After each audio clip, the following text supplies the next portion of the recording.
Hello students, welcome to my channel more education junction. मैं हूं अंजुश्री मिश्रा। आज मैं आप लोगों के लिए संस्कृत का पेपर लेकर आई हूं जो आपको एग्ज़ाम की दृष्टि से इम्पॉर्टेंट होने वाला है। तो चलिए हम स्टार्ट करते हैं। से बालक, बालक शब्दस्य तृतीय विभक्ति द्विवचनस्य रूपम भविष्यति। तो बालक शब्द की तृतीय विभक्ति के दो वचन का रूप होगा। तो दो वचन का जो रूप होगा तृतीय विभक्ति का होगा वह होगा बालकाभ्याम। ठीक है, तो यहाँ पर ये आंसर है नहीं, इसमें क्या आ जाएगा, बालकाभ्याम।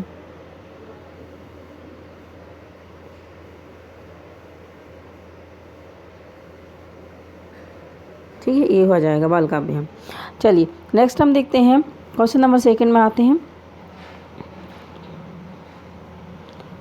लता शब्दस्य द्वितीय विभक्ति बहुवचन रूपम अस्ति। तो लता शब्द की द्वितीय विभक्ति होगी बहुवचन की, वह होगी लता, लताः। अध समावाश्रा सौम्यवाश्रा अस्ति इत्यस्मिन् वाक्ये अव्ययम् अस्ति। तो इसमें अध मतलब होता है आज, तो इसका ऑब्जेक्ट हो जाएगा हमारा अध। ठीक है, स्वर संधि अस्ति, स्वर संधि किस में है, तो स्वर संधि पुस्तकालय में है। संप्रदान कारक का विभक्ति, संप्रदान कारक में कौन सी विभक्ति, तो संप्रदान कारक में है, यह है चतुर्थी विभक्ति। वृक्षात् पत्रम पतन्ति इत्यस्मिन् पदे पंचमी युक्त पदम, तो यह है वृक्षात्। अब देखिए क्वेश्चन नंबर 2 पर आते हैं। क्वेश्चन नंबर 2 में दिया है पवन पदस्य पर्याय पदम। तो पवन का पर्याय पद होता है समीर। शीघ्रम पदस्य विलोम पद, शीघ्रम का होगा मंदम। प्रीत बालका इत्यस्मिन् वाक्ये विशेषणम पदम। तो प्रीत बालका में विशेषण पद होगा, वह होगा प्रीतः। अश्वादूनि भक्ष्य कबलानि इत्यस्मिन् वाक्ये विशेष पदम होगा भक्ष्य कबलानि। तटे पदस्य पर्याय पदम हो जाएगा इसका तीरे। उपगंगम पदे उपसर्ग अस्ति, तो उसमें उपसर्ग होगा। कुंभकारा घटान किमर्थ रचयति, जो कुंभकार घटान है वह किस लिए रचता है, जीविका हेतु रचता है। बड़े पुत्र का नाम क्या था, जीर्णधना। मन भवति, मन कैसा होता है, अन्नमय होता है। करणीय, करणीय में कौन सा प्रत्यय है, अनियर प्रत्यय है। पठित्वा, पठित्वा में क्या है, कित्वा रहा कावरता, कित्वा प्रत्यय है। और विहाय में प्रत्यय है ल्या प्रत्यय। ठीक है, ये हो गया। आगे देखते हैं क्वेश्चन नंबर 4। क्वेश्चन नंबर 4 शुद्ध वाक्य के समक्ष आम और अशुद्ध वाक्य के समक्ष ना लिखना है। तो देखिए जगदीश, जगदीश ये संधि जो व्यंजन संधि है तो आम। ठीक है, यहाँ पर आम आ जाएगा। दूसरा देखना, राम लक्ष्मण पदे अव्यय समास नास्ति। तो हाँ, तो राम और लक्ष्मण अव्यय समास नहीं है, अभिभाव समास राम लक्ष्मण में नहीं है, तो यह हो जाएगा आम। नहीं, क्या हो जाएगा, यह भी हमारा आम हो जाएगा, क्योंकि ये सही बोल रहा है कि इसमें नहीं है। ठीक है, पितरऊ, पितरऊ में क्या है, पितरऊ जो है माता च पिता च भवति, तो आम। ठीक है, होता है। रमेश जो है, रमेश पदे दीर्घ संधि, तो रमेश पदे दीर्घ संधि नहीं है, इसलिए यहाँ पर ना आ जाएगा। विदेश पदे किम उपसर्ग भवति, विदेश में क्या उपसर्ग होता है, वी उपसर्ग होता है। पठति पदे लट लकार अन्य पुरुष में अन्य पुरुष अस्ति, तो आम। अब हम आगे देखते हैं क्वेश्चन नंबर 5। क्वेश्चन नंबर 5 में एक पदेन उत्तरम लिखत, एक पद में उत्तर लिखना है। तो एक पद में उत्तर के लिए गमिष्यति, इसमें इत्यस्मिन् पदे लकार अस्ति, तो गमिष्यति जो है लिट लकार का है, लिट लकार उत्तम अन्य पुरुष। क्वेश्चन नंबर 2 देखें, संधि कति भेद संधि, संधि कितने भेद होते हैं, संधि के 3 भेद होते हैं, स्वर संधि, व्यंजन संधि और विसर्ग संधि। तुला कई भक्षिता आसी, तुला को किसने खाया था, तो मूस कई चूहे खा गए थे। आर्ष वचनम किम अस्ति, आर्ष मतलब होता है ऋषियों, ऋषियों का वचन क्या होता है कि धर्मो रक्षति रक्षता, अगर आप धर्म की रक्षा करेंगे तो धर्म आपकी रक्षा करेगा। सरसा रसाला कदा लसंती, जो रसीली आम जो होते हैं वो कब शोभा देते हैं, तो बसंते, बसंत में। आयत लोचना का अस्ति, आयत लोचना क्या है, आयत लोचना मतलब बड़े बड़े नेत्र वाली कौन थी, तो वह थी सीता। आगे चलते हैं क्वेश्चन नंबर 6 पर।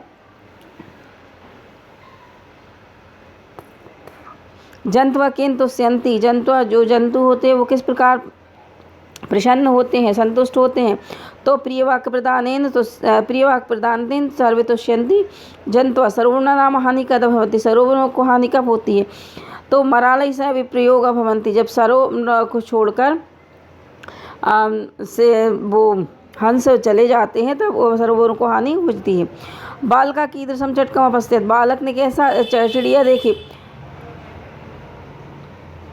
बालकम कीदृशम चटकम अपश्यत, बालक ने कैसी चिड़िया देखी, तो बालक ने चोंच में ले जाते हुए, एक मिनट, ये नहीं, ये आंसर इसका गलत हो जाएगा।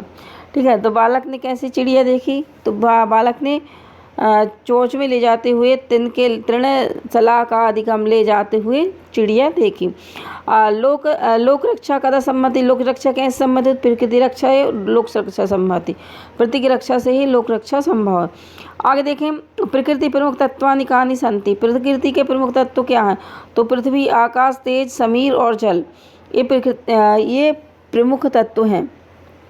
अंते तपोदत्ता विद्या ग्रहणाय कुत्र गता, तो अंते तपोदत्ता विद्या ग्रहणाय गुरुकुल गतः। अब आगे देखते हैं, स्थूल पदानि आधृत्य संस्कृत पद निर्माण, प्रश्न निर्माण करो, तो कोई दो करना है। ग्रामे निर्धनाय स्त्री अवसत, तो ग्रामे का स्त्री अवसत मतलब कैसी स्त्री रहती थी, तो निर्धन।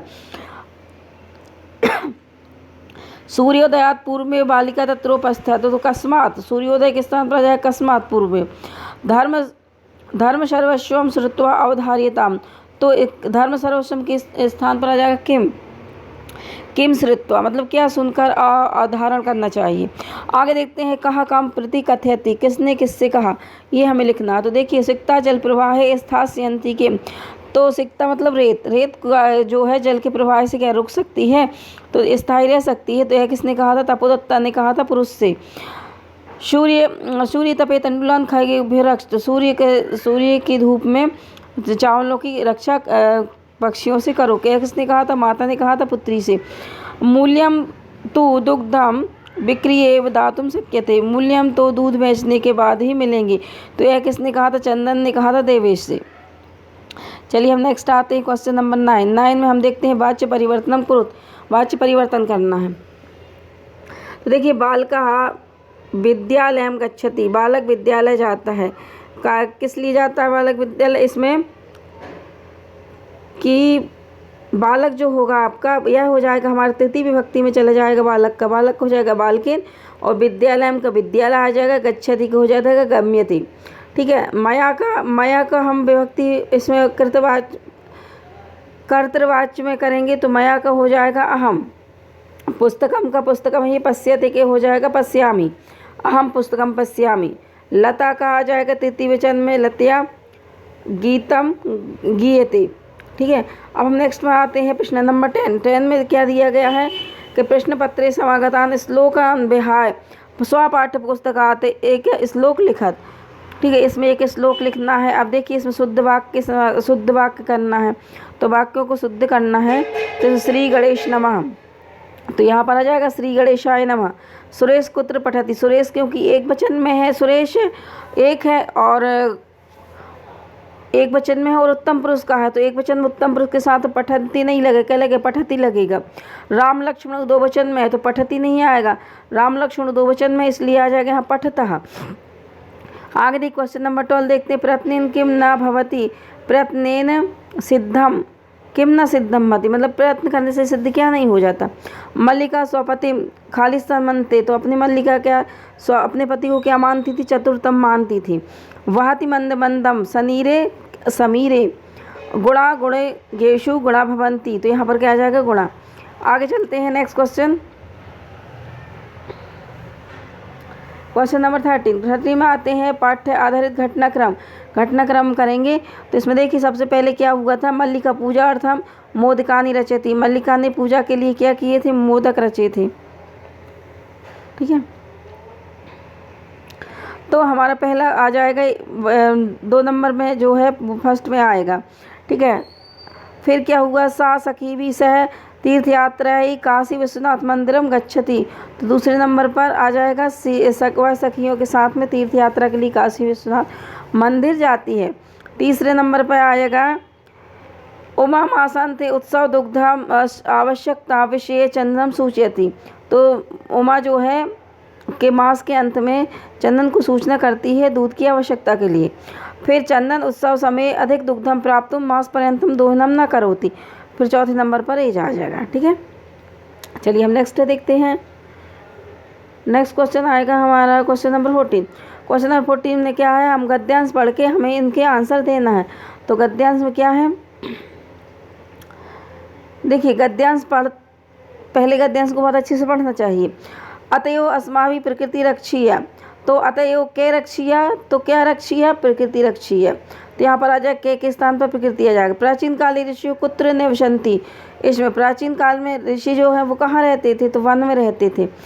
ठीक है। ददाति इत्यस्य पदस्य धातु लकारम पुरुषम वचनम च लिखत, तो ददाति में दा जो है धातु है, लट लकार है।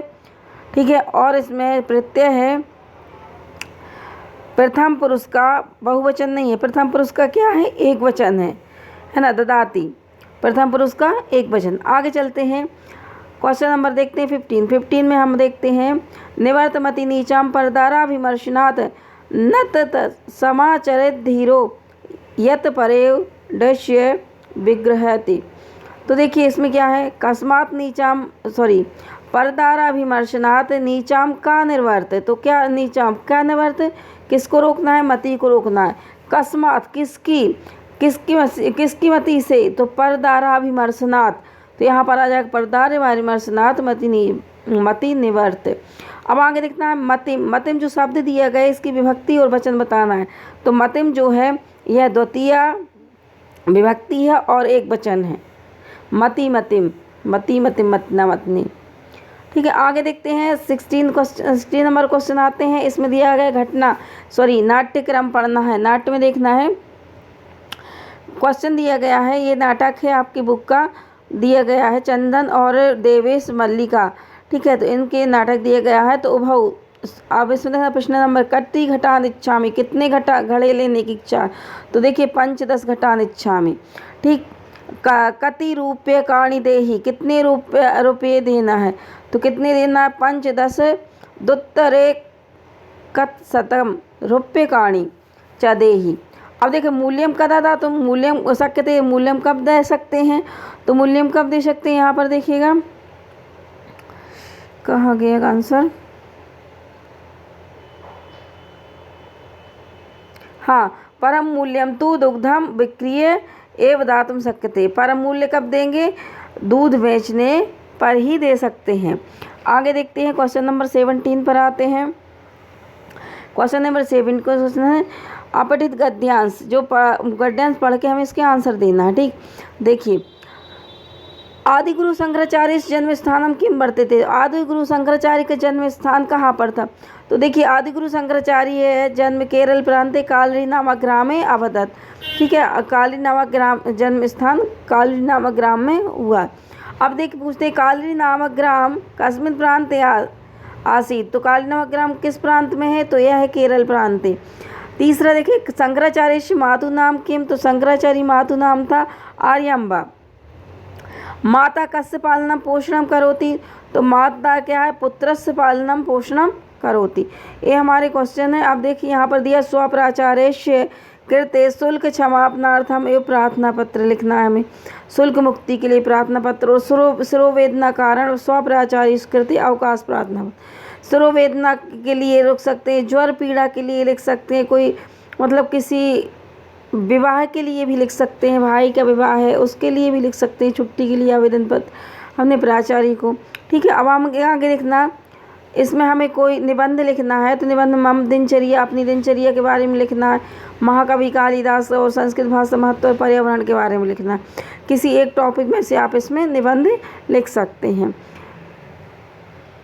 तो कमेंट्स करके बताइए कि आप लोगों को ये प्रश्न पत्र कैसा लगा। यदि अच्छा लगा तो लाइक करें, कमेंट्स करें और अपने दोस्तों को शेयर करें। चलिए तब तक लिए जय हिंद, जय भारत।